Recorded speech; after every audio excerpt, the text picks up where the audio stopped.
History and evolution of commodity futures and derivative markets. How did commodity derivative markets evolve? Trading is as old as civilization itself. We saw in the earlier videos that trading was done by exchanging goods by meeting in person, known as barter. With growth in trade, gold and silver were used as a medium of exchange. Then came paper money as a medium of exchange.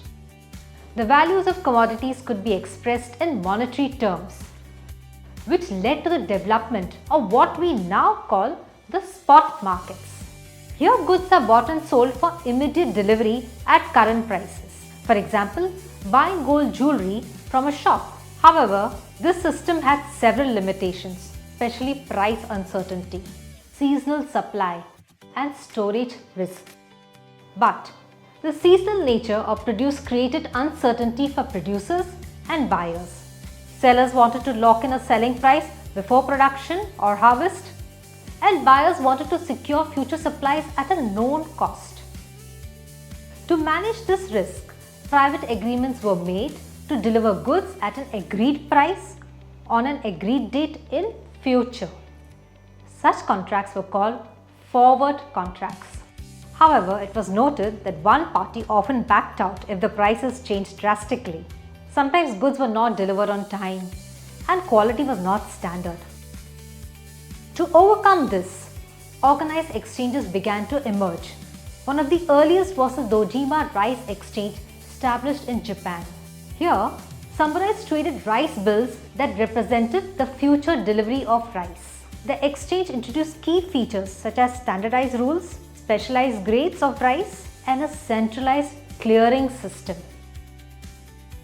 About a century later, a similar situation was developing in Chicago, USA, where the wheat farmers would bring their harvest, creating a seasonal glut which sent down the prices.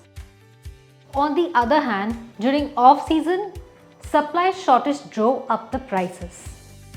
Shortage of transport and storage facilities aggravated the situation. Gradually, this developed the need for formalized contracts signed between the buyer and the seller for future delivery of the grains. To overcome the risk of counterparty default, an organized exchange was established in 1848. Chicago Board of Trade, CBOT, regarded as the world's first modern futures exchange. In 1864, CBOT listed the first ever standardized exchange-traded futures contract. This contract was based on grain trading, but started a trend that created several different standardized futures contracts based on a wide range of commodities. This led to the establishment of a number of futures exchanges across the country. Not only commodity producers but speculators who were interested in making profits began to trade in these futures at futures exchanges. With development of infrastructure in the early 19th century, Chicago became a commercial hub across the country as well as internationally. Around the same period, the London Metal Exchange (LME) was developed to facilitate organized trading in metals, further expanding the global commodity derivatives landscape.